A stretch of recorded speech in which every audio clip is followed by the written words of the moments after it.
Professor Robert Engle, it's a privilege to have you in Australia and here at Finsia, so welcome. Thank you, it's nice to be here. I just wanted to ask you a couple of questions. We're currently working on a financial institutions and propagation of systemic risk project with IGF, the Volatility Institute at New York University, Finsia and PwC.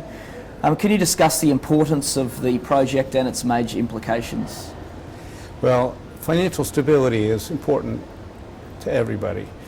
We can't run a global economy without a stable financial sector, so anything we can do to stabilize it is a good thing.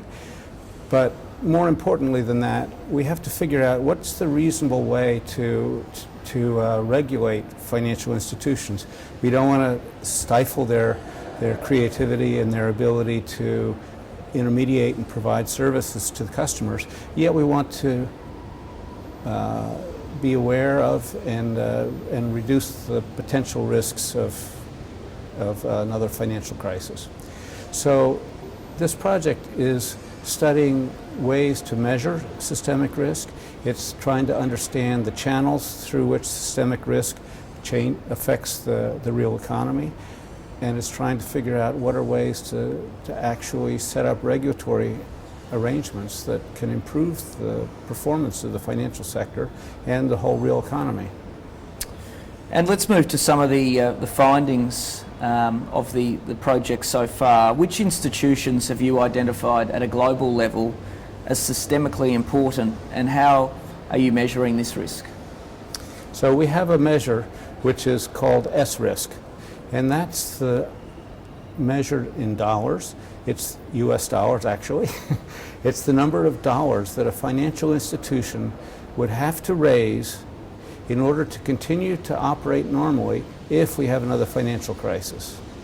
So you'd like this to be zero. You'd like to say they don't have to raise any capital in the middle of a financial crisis. In fact, if that were true of all institutions, we wouldn't really have a financial crisis. So that's the measure. And when we look around the world, we can see countries and regions which have high S-risk and countries and regions which have low S-risk. In fact, there's a lot of risk in Europe. Over the last year or so, it's reduced a little bit, but it's still quite high. I'm particularly concerned about France, but also, certainly Italy and Spain are countries which have problems. You see that actually the S-risk in the U.S. is declining as the banks have done a pretty good job of improving their balance sheets. We see high and rising S-risk in China and in Japan. So those are two countries where there's a need to do something to turn around this development. Institutions, specific institutions. Well, I mean, the top of our list in Europe are Crédit Agricole, BNP Paribas, and Barclays, I think, maybe Deutsche Bank. The top of the list in the U.S. are the Bank of America, Citibank, and JP Morgan.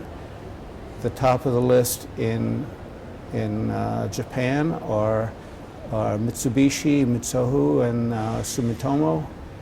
And in China, it's the four large government-owned industrial banks. So I don't know if there's any surprises. These are the biggest banks in each of these regions, and they are the ones with the most ability to create systemic risk. I guess coming back to Australia, how do you see Australia's systemic risk, I guess, matching up with both Asia and the world?